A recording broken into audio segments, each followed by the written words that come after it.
Hey, this is my makeup journal for day 62, and I just want to talk about my final film.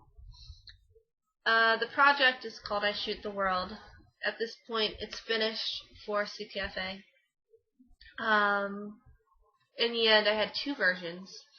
I have, both are widescreen, both are essentially the same. One is a little bit shorter than the other is a little bit longer.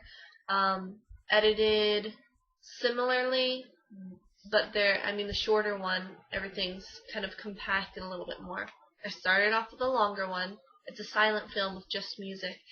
And the second one is edited in such a way that it aligns more with the poem that I did, I guess technically a voiceover for. So there's the voiceover poem edit, and then there's the silent film edit. I prefer the silent film edit because the audio kind of gets on my nerves for the poem reading in the other version.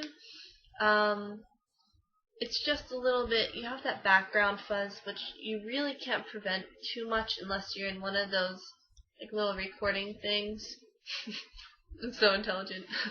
But I didn't have one of those, so what can you do? There is, though, when I listen to it, the beginning and the end of the poem, the voiceover, the way that I snipped it down, cropped it for lack of a better term, the way I cropped it in the beginning and cropped it at the end, I feel like I could have done it more tastefully and more discreetly. That gets on my nerves, and so I don't prefer that. I prefer the silent, just the imagery. But when I've been showing this project to other people, family members and stuff, and it seems like, for the most part, the feedback I get is people prefer the poem, and I think it's because they see the beauty of the cinematography, and they hear the words of the poem, and for them it just clicks. The two go hand in hand and really help each other and make the whole film overall just work so much better, rather than just having the beautiful imagery and just music going along. I guess, like Mr. Best said, it guides the viewer along better rather than just having imagery, because that's what I wanted in the beginning. I just wanted a silent film and just focus on the cinematography. And he almost made it mandatory that we do a poem for that reason. And I can understand that now, being that the input that I've gotten is I like the poem more. That's what I've been getting from people. Though I personally like the silent film. I think it's a little bit longer, so yeah, I just like the way that turned out more, and I don't get bugged by audio. I am really, for once in a very long time, I am super proud of this project. I think I did really well. There's a couple of things. These are friends and family that have commented on it, but still, it means a lot to me.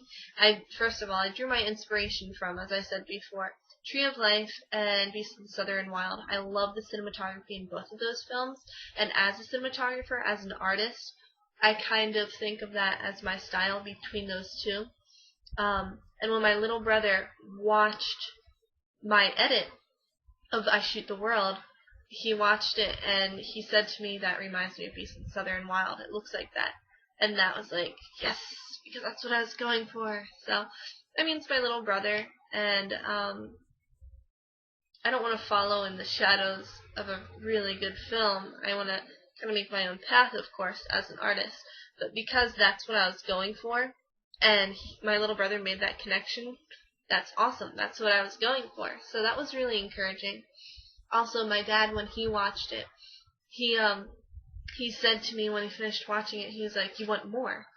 You see that, and you want to see what happens." And even though the film doesn't really have a plot, I think what he was trying to say was that it's interesting enough, and the cinematography is beautiful enough, and you see this little kid and how involved he is in what he's doing. You want to see what happens next. What is he going to continue to do?